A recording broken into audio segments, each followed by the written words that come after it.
যারা শেখ হাসিনা পালিয়ে যাওয়াতে কষ্ট পায়, যারা শেখ হাসিনাকে আবার ফিরিয়ে আনতে চায়, তাদের বিরুদ্ধে ভোটাধিকার প্রয়োগ করবে। একটি দল হিংস্র থেকে হিংস্রতর হয়ে উঠছে। আমাদের শরীফ দল জামাতে ইসলামের উপজেলা সেক্রেটারিকে নির্মম ভাবে হত্যা করা হয়েছে।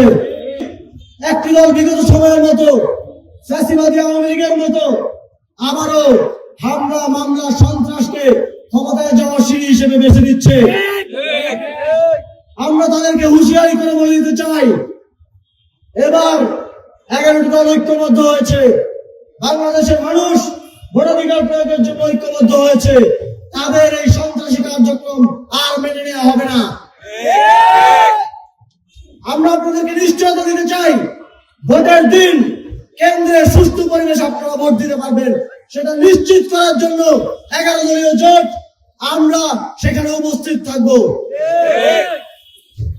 17 বছর বাংলাদেশের মানুষের উপরে অত্যাচার চালানো আওয়ামী লীগকে নির্বাচনে ফিরিয়ে আনার জন্য বিএনপির সর্বোচ্চ নেতারা বিভিন্ন জায়গায় সাক্ষাৎকার দিচ্ছেন।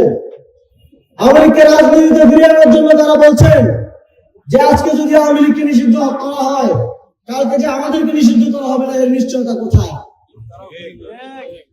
যদি কেউ খুন করে, যদি তার ফাঁসি দেওয়ার ক্ষেত্রে কেউ বলে এসে যে আজকে যদি তাকে ফাঁসি দেওয়া হয়, তাহলে কালকে যে আমাকে ফাঁসি দেওয়া হবে না, এর নিশ্চয়তা কোথায়? তার মানে আপনারাও খুন করতে চান।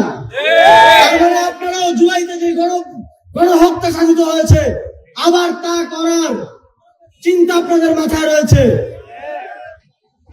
সন্ত্রাসীকে যদি শাস্তি দেওয়া না যায়, আপনারা যদি সন্ত্রাসীর পক্ষে দাঁড়ান, তাহলে আমরা মনে করব 17 বছরের যেই নিপীড়িত হওয়ার গল্প আপনারা শোনান, সেটা ভুয়া।